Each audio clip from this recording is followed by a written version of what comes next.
Hi, everyone. Welcome, Donny Ouyang, CEO of Blackcart. Well, it's nice to meet you. Very, very, very nice to meet you. Ah, that's sweet. I'm excited to get chatting. Blackcart is a try before you buy SaaS solution. Yes, that's right. And try before you buy it checks a lot of boxes. First of all, it reduces returns. Most importantly, it's a sustainable play. That's right. Yeah.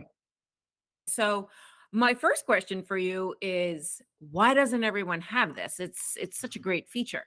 What's the market telling you? It's still something that's relatively new. You almost have to see it to believe it.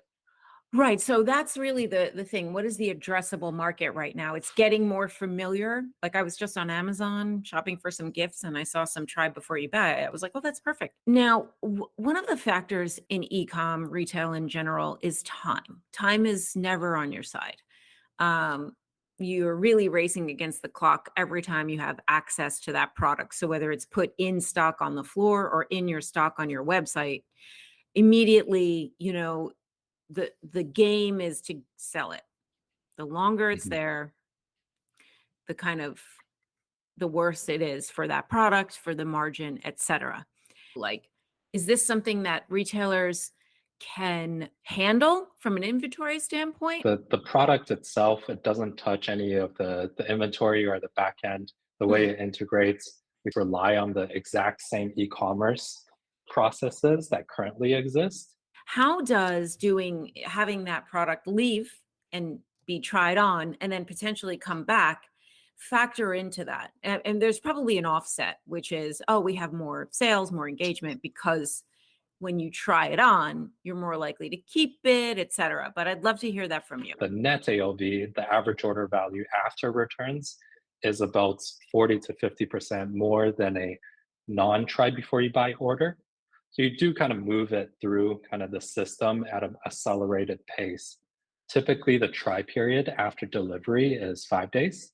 So as soon Mhm. as a product is delivered to a customer, they'll typically make a decision if they want to keep or return that item in less than 5 days.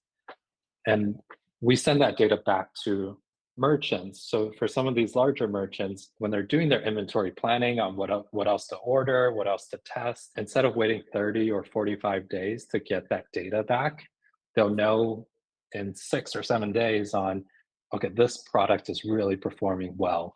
A lot of people are trying it, a lot of people are keeping it. I should make another bigger order instead of kind of throwing darts where you're ordering 3,000 pieces of the same thing that people might not actually like as much.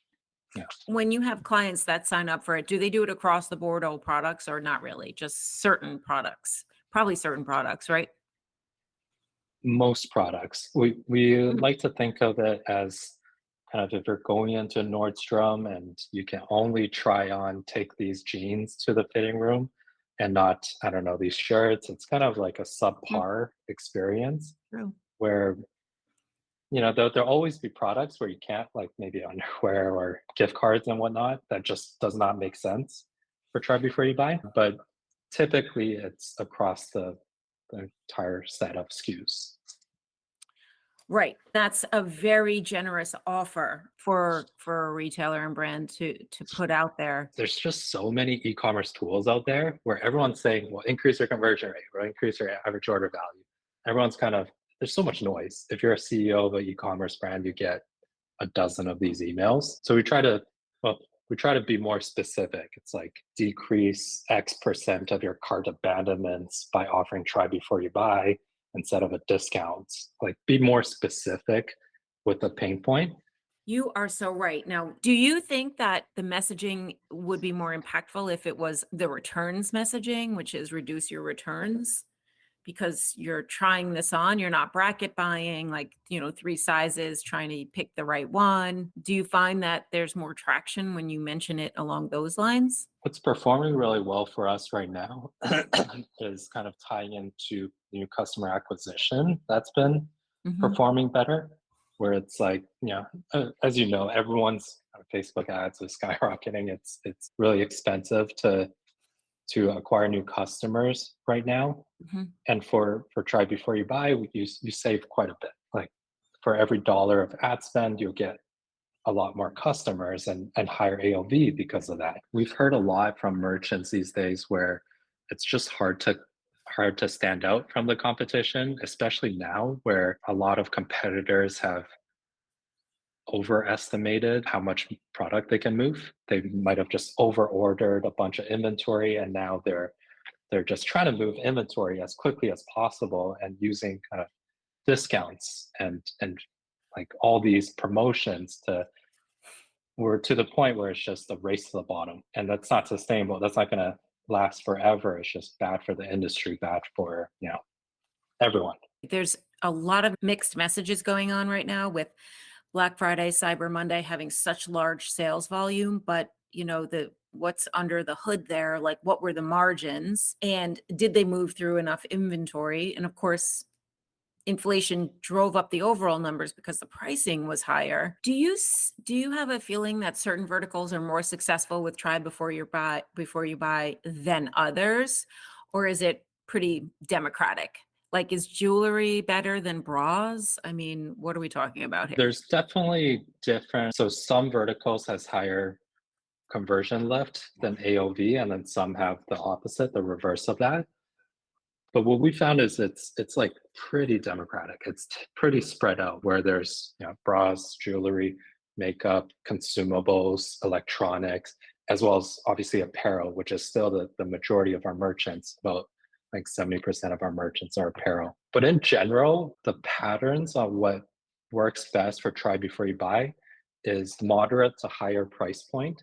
So $50 plus, where it's a lower frequency of purchase. So you buy it once every 2 weeks, 3 weeks, maybe even longer, once a year, instead of fast fashion. And where the customer makes a considered purchase decision, where they're actually thinking it's not like an impulse type of buy type of product. Those work like particularly well across your portfolio. I think one of the headwinds for try before you buy is a generous returns policy. So, as I mentioned, I was on Amazon and I was like, oh, this is kind of cute. And it's like, well, there was a very clear try before you buy option there. And I was like, well, I also can buy and return. Like, what's the difference?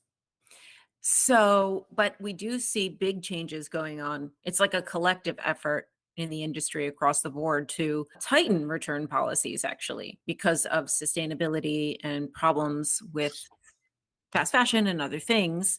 Um, a solution that can slide right in there is try before you. From a consumer standpoint, if a merchant offers try before you buy, it's effectively telling those shoppers, particularly first-time customers, that you're so confident in your products, the quality, the intrinsic value of the products that you're selling, that you can actually try it risk-free. Like, we will not take your money and then force you to go through possibly this convoluted returns process. No, you try it first, and then our bet is that you'll love it, you'll fall in love and keep that product. And we have enough case studies that it results in pretty significant uplift in the metrics that matter, where both consumers and merchants win when you actually have really high quality products and Right. not something random. What do you see in 2023? Do you think that there will be more adoption of this as it starts to mainstream a little more? I do think so. I think we're in a pretty interesting, and to put it as an interesting time right now, where for merchants, it's cash flow is going to be incredibly important. Contribution margin, returns are going to be increasingly more important for consumers with, the recession and everything that's going on around us. Being intentional with how people spend their money is going to be really, really important. And despite all the headwinds around consumer discretionary spending and all that, I think we have a lot of tailwinds as a try before you buy product, where we can increase a lot of sales for merchants while helping consumers be more intentional with how they spend their money, which is kind of like the mission of the company anyway. Well, I appreciate it. My pleasure. All right. Thanks, Donnie. Thanks, Christine. Take All right. care.